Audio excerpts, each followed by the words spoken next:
پانۆڕامەی بەشێک لە سەردانەکەی مامۆستا عەلی باپیر بۆ وڵاتی بەریتانیا. مامۆستا عەلی باپیر بەرەو وڵاتی بەریتانیا بەڕێکەوت. ڕۆژی چوارشەممە 26 پێنجی 2021 مامۆستا عەلی باپیر سەرۆکی کۆمەڵی دادگەری کوردستان لە ڕێگەی فڕۆکەخانەی نێودەوڵەتی هەولێرەوە بەرەو شانشینی بەریتانیا بەڕێکەوت. ئێوارەی هەمان ڕۆژ گەیشتە لەندەنی پایتەختی بەریتانیا و لەلایەن مامۆستا سامان ڕەباتی بەرپرسی مەڵبەندی هەندەران و مامۆستا ئیبراهیم محەممەد عەزیز ڕاوێژکاری سیاسی سەرۆکی کۆمەڵ و ئەندامانی مەڵبەندی هەندەران و ژمارەیە کەسایەتی و ئەندامانەوە پێشوازی لە مامۆستا عەلی باپیر کرا. لەو سەردانەیدا بۆ ئەم وڵاتە سەرۆکی کۆمەڵی دادگەری چاوی باڕێخستنەکانی کۆمەڵ لە هەندەران کەوت و ژمارەیەک دیدار و چاوپێکەوتن و کۆبوونەوە ئەنجام درا. ئێمە وەکو کۆمەڵی دادگەری کە بەشدارین لە پرۆسەی سیاسی لە هەرێمی کوردستان و لە عێراق و نوێنەرایەتیمان هەیە لە پەرلەمانی کوردستان لە ئەنجومەنی نوێنەرانی عێراق وەکو پارتێکی سیاسی ئێمە پێویستیمان بە پەیوەندیە لەگەڵ جیهانی دەرەوە. ئەو پەیوەندیەش ئێستا لە کوردستانە لە ڕێی نوێنەرانی وڵاتانی دەرەوە کە سەفارەت و قونسوڵەکانە کە لە شارەکانی تری عێراقدا هەن بتایبەتەوانی کە لە هەرێمی کوردستان هەن هەمەوان پرۆشن و جاربار پەیوەندیمان پێوەکەن لەسەر ئاستی سەفیر لەگەڵ سەرۆکی کۆمەڵی دادگەری و لەسەر ئاستی بەشی سیاسیان یان کونسوڵ خانەکانیان لە هەولێر لەگەڵ ئێمە وەکو ئەنجومەنی باڵا یان وەکو ئەوانەمان کە کاروباری پەیوەندیەکانی کۆمەڵی دادگەری دەکەن. جەنابی مامۆستا عەلی باپیر سەرۆکی کۆمەڵی دادگەری کوردستان لە سەردانێکی خێزانی لە 26 پێنجی 2021 بۆ 15 6 2021 گەیشتە شانشینی یەکگرتووی وڵاتی بەریتانیا. دیارە سەردانەکە خێزانی بوو بەڵام ئێمە وەکو مەڵبەند پێمان باش بوو سوود لەو هاتنەی مامۆستا وەرگرین و دیارە مامۆستا خۆشی زۆری پێخۆش بووە بە تاقە و وزەیەکی زۆرەوە پێشوازی لەو پێشنیارانی ئێمە کرد.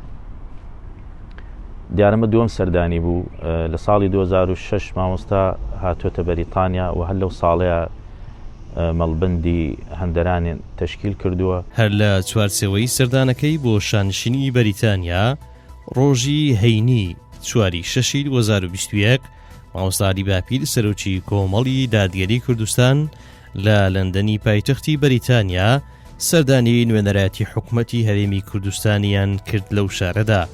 ئەمە و وەفدەکەی کۆمەڵ لەلایەن بەڕێز کاروان جەمال تاهیر بەرپرسی نوێنەرایەتی و خەسرە و ئاژگەیی و جەلال شوانی تیمی نوێنەرایەتیەوە پێشوازی کران.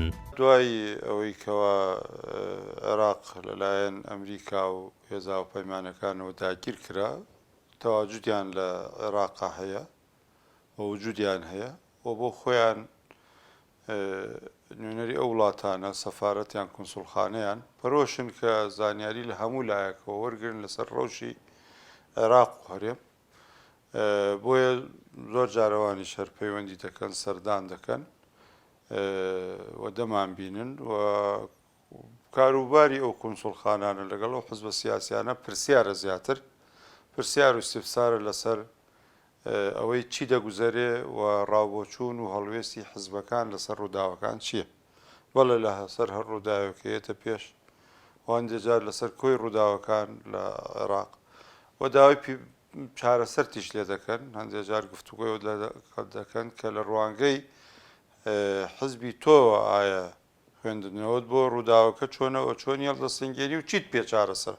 هەر لە ڕۆژی گەیشتنی بەڕاستی ڕەوەندی کوردی بە گشتی لە بەریتانیا تەلەفۆناتیانە کرد لە مزگەوتەکانەوە لە ڕێکخراوەکانەوە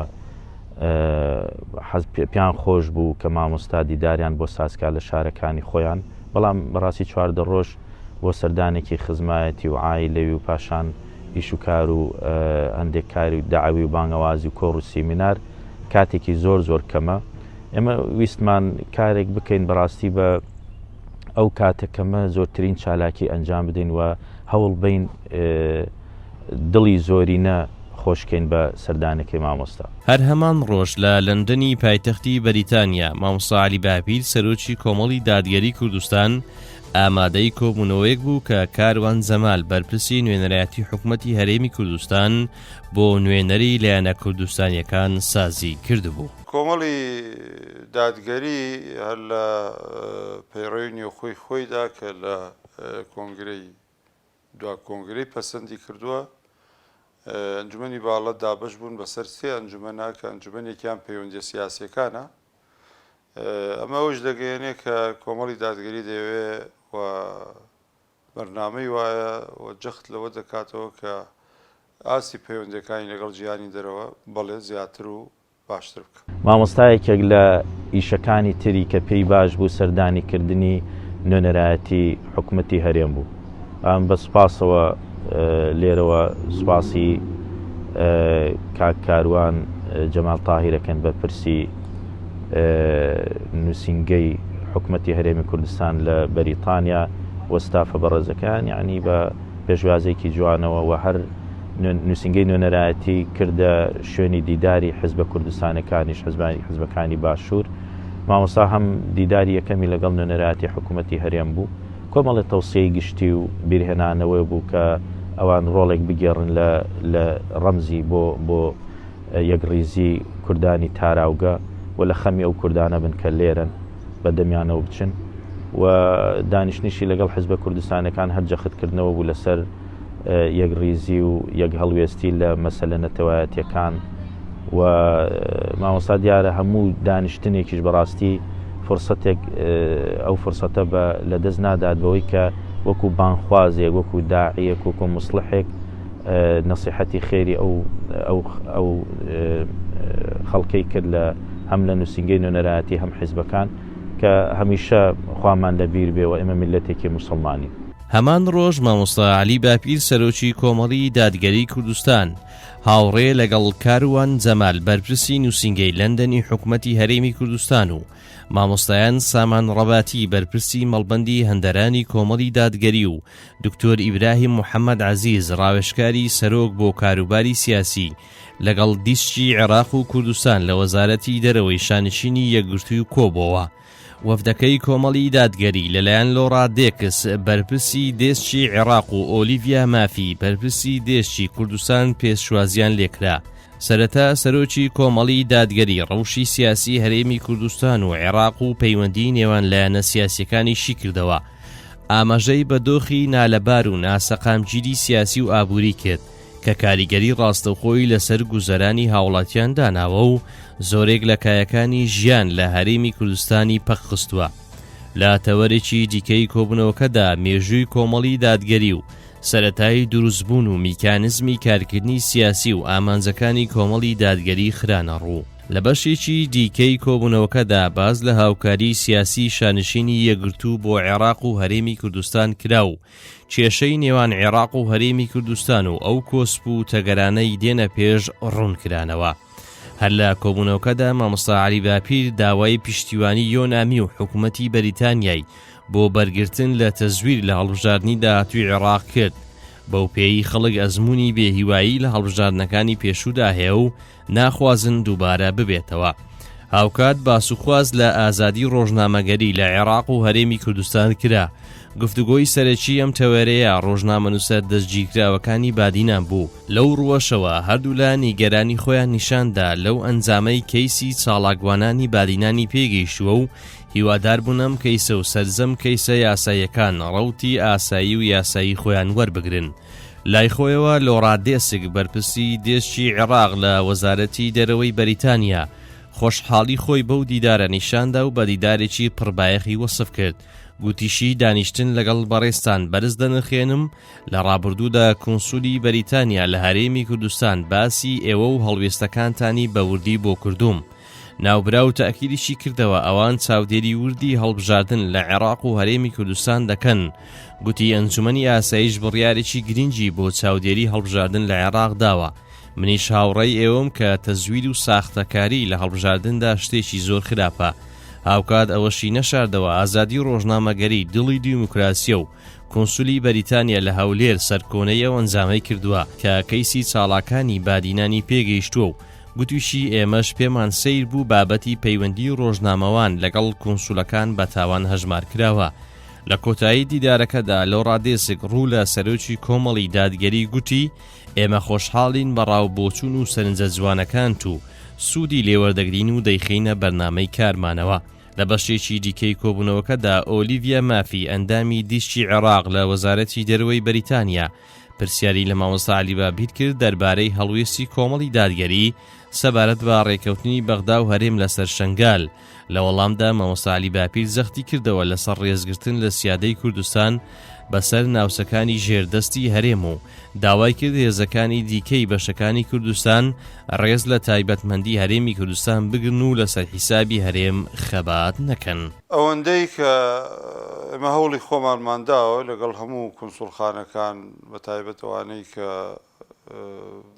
زیاتر گرنگی بە دۆخی عێراق و هەرێمی کوردستان دەدەن پەیوەندیمان هەبێ و ئەوانیش بە هەمان شێوە، بەڵام هەنگاومان هەیە، بەرنامەمان هەیە، ئەجندامان هەیە کە ئەو پەیوەندیانە ببینە ئاسێکی باشتر و چاکتر. دیارە لە وەزارەتی دەرەوە هەوڵ درا کە ئێمە وەزیری دەوڵەت ببینین بۆ کاروباری دەروی بەریتانیا. دیارە ئەوش داوای لێبوردنی کردبوو کە ئێمە لەبەرەوەی ئەو کاتی ئێمە پێماندابوون بۆ مۆعیدەکە کاتێکی کەمە دیار بوو موافقان کرد لەسەر بینینی بەرپرسی دیسکی عێراق و دیسکی کوردستان. مامۆستا لەو دیدارەدا زۆر بە تەفسیلی باسی وەزعی عێراق و کوردستانی کرد و یەکێک لەو خاڵانی کە گرنگی پێدا مامۆستا باسی ئازادی ڕۆژنامەگەری بوو لە کوردستان و لە عێراق بەگشتی کە لە بەردەم هەڕەشەی کوشتن و زیندانیکردن و تۆمەتبارکردنن ڕۆژنامەنووسان و بە تایبەتی تەرکیزی خسەوە سەر ئەو ڕۆژنامەنووسانی بادینان کە بەناحەق و بەستەم دەستگیر کراون. دیارە بەرپرسی نووسنگەی دیسکی عێراق لە وەزارەتی خارجی ئەویش متەئسفانە یعنی خەمی خۆی دەربڕی بۆ ئەو حاڵەتی کە ئەو گیراوانی تایە و وعدی دا کە بە دوادوچوون بۆ بکەن. یەک خاڵێک تر مامۆستا کە تەرکیزی لەسەر کردەوە و جەختی لێ کردەوە مەسەلەی بابەتی تەزویرە لە عێراق و لە کوردستان لە ئینتخاباتە. دیسانەوە بەرپرسی دیسکی عێراق بەڵێنەوەی دا کە ئەمان بەوردی دوای ئەو بابەتە بکەون و هەوڵ بن چاودێرێکی وردی ئینتخاباتکەن لە عێراقا بۆی ئەو حاڵەتی تەزویری کە بووە دووبارە نەبێتەوە. مامۆستا عەلی باپیر سەرۆکی کۆمەڵی دادگەری کوردستان لە لەندەنی پایتەختی بەریتانیا چاوی بە ژمارەیەک لە گەنجان و خزمانی عەشیرەتی میراودەلی کەوت. لە دیدارەکەدا مامۆستا عەلی باپیر ژمارەیەک ئامۆژگاری و ڕێنمایی و بەرچاوڕوونی ئاڕاستەکردن هانیشیدان زیاتر پەیوەست بن بە ئاینەکەیان ئاینی پیرۆزی ئیسلام و بەرنامە و شەریعەتەکەیەوە. زۆر سپاسی جەنابی مامۆستا عەلی باپیر دەکەین کە سەردانی کردین لە بەریتانیا لە نزیکەوە بەسەری کردینەوە. جەنابی مامۆستا عەلی باپیر سوودێکی زۆرمان لێبینی لە وتەکانیدا لەو کوڕانەی کە بەستی لێرە خەڵکێکی زۆر دڵخۆش بوو، کوردێکی زۆر لە نزیکەوە بە خزمەتی گەیشتن، هیوای لەش ساغی و تەمەندرێژی بۆ جەنابی مامۆستا دەخوازین بۆ هەموو میلەتی کورد و میلەتی موسڵمان و هیوادارین سەفەری هاوشێوەی زیاتری هەبێت لە داهاتوودا.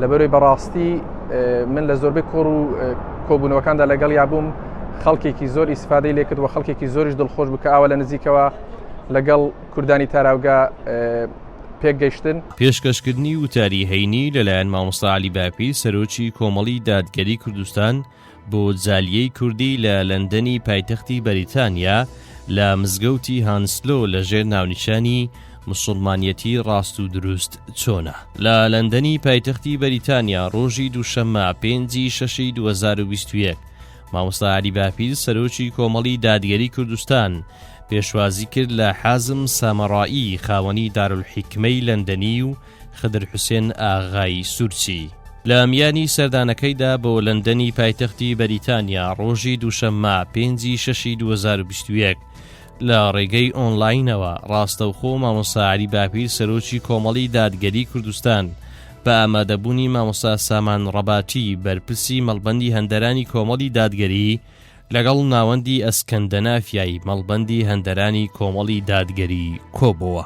مامۆستا عەلی باپیر سەرۆکی کۆمەڵی دادگەری کوردستان لەگەڵ بەرپرسی مزگەوتی هانسلۆ لە لەندەن و بەرپرسی ناوەندی ئیسلامی لە هەمان مزگەوت کۆبەوە.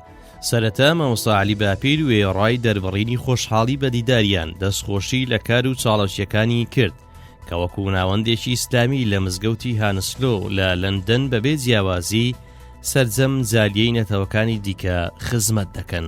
ئەوەی من دەمەوێت بیڵێم ئەو سەردانەی مامۆستا سەرۆکی کۆمەڵی دادگەری بۆ بەریتانیا و ئەو دیدارە سیاسیانی کە لەوێ ئەنجامدران لەگەڵ بەرپرسان بە دۆسیی عێراق و هەرێم لە نێو وەزارەتی خارجی وەروەها سەردانی سەرۆکی شارەوانی لیدز بۆ لای مامۆستا دیدارەکان تریش و ئەم کۆڕ و کۆبنەوانە ئەوش ئەوە دەگەیەنێ کە کۆمەڵی دادگەری سەنگی خۆی هەیە و پێگەی خۆی هەیە لای وڵاتانی دەرەوە ئەوش بەرهەمی ئەو عیلاقات و پەیوەندیانەی کە هەبوون و ئێمە هەوڵ دەدەین لەگەڵ جیهانی دەرەوەدا پەیوەندیەکانمان باشتر و چاکتر و تۆکمەتر بکەین.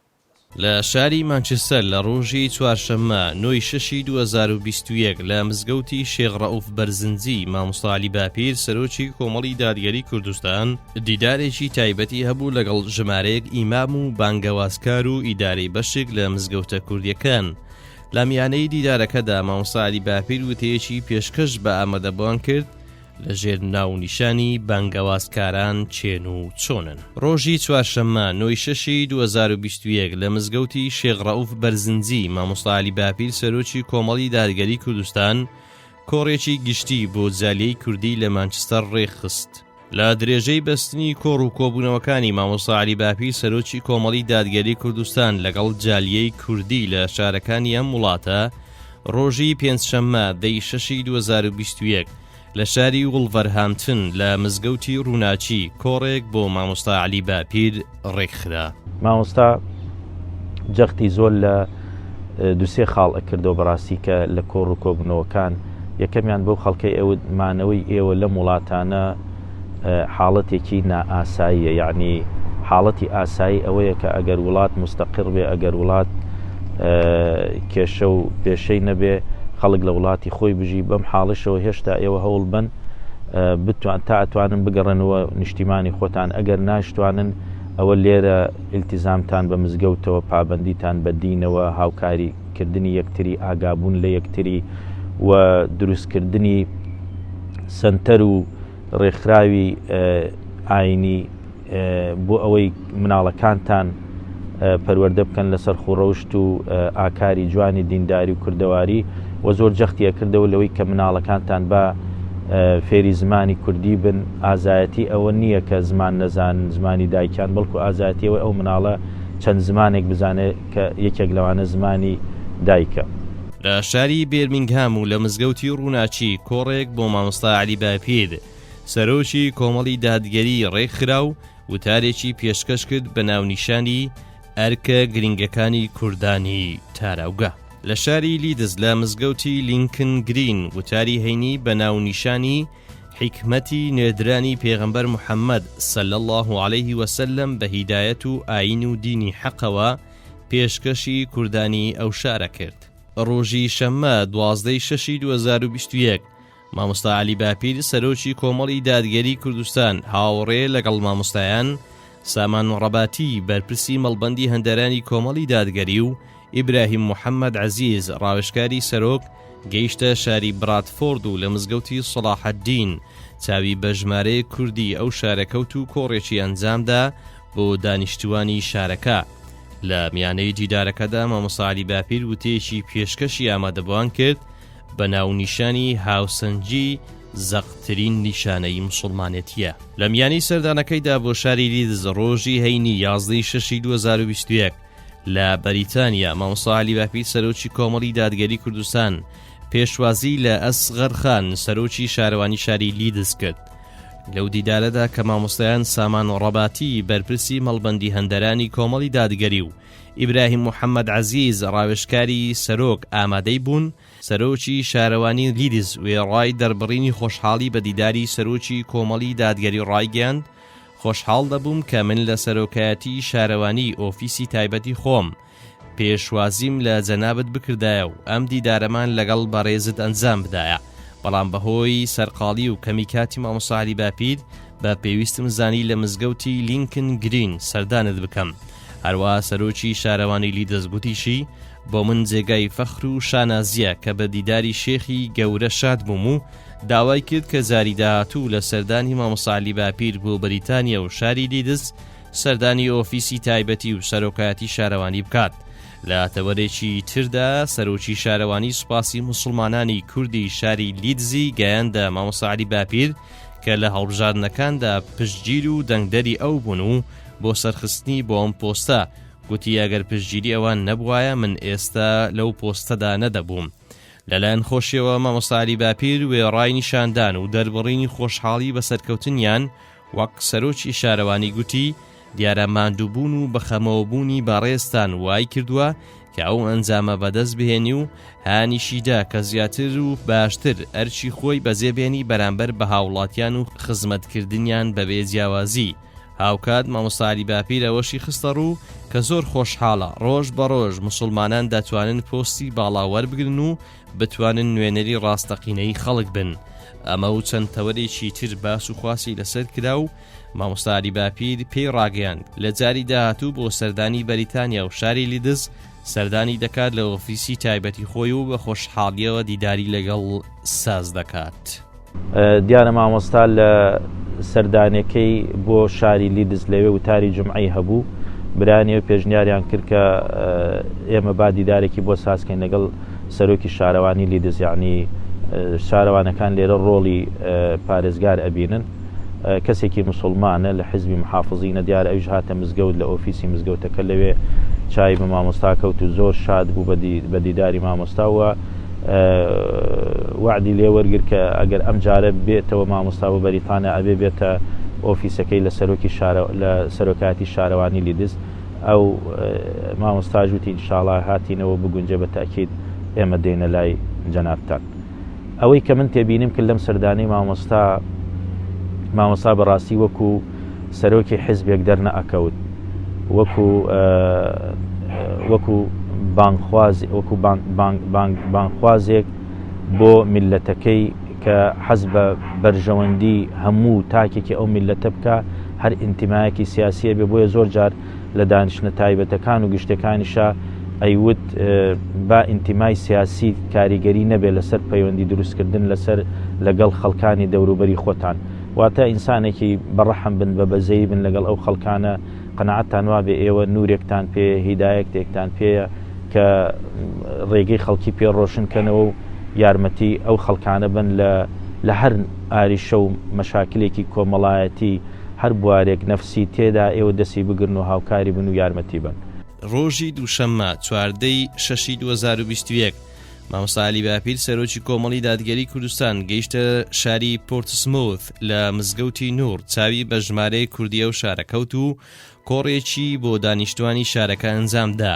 لە میانی دیدارەکەدا مامۆستا عەلی باپیر وتەیەکی پێشکەشی ئامادەبوان کرد بە ناو نیشانی چۆن موسڵمانێک دەبین کە خوا لێمان ڕازی بێ.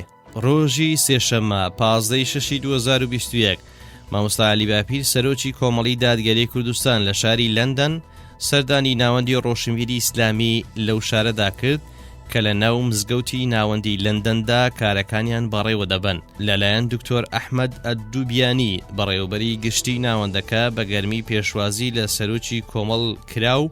لەو دیدارشدا هەریەک لە شێخ ئەحمەد کاتبی نووسەر و ڕووناکبیری ئیسلامی و حازم سامەڕایی خاوەنی دارولحیکمەی لەندەنی بەشدار بوون لە دیدارەکەدا.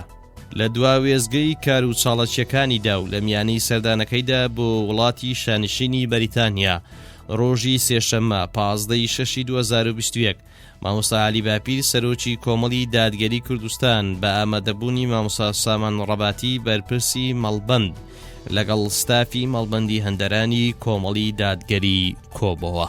دوای سەفەرێکی 20 ڕۆژە کە لە بەرواری 26 پێنجی 2021 مامۆستا عەلی باپیر سەرۆکی کۆمەڵی دادگەری کوردستان بەرەو وڵاتی بەریتانیا بەڕێکەوت، ڕۆژی چوارشەممە 16 شەشی 2021 سەرۆکی کۆمەڵ لە ڕێگەی فڕۆکەخانەی نێودەوڵەتی هەولێرەوە گەیشتەوە هەرێمی کوردستان. بسم الله الرحمن الرحیم. ئەمڕۆکە 15 مانگی شەشی ساڵی 2021 زاینیە.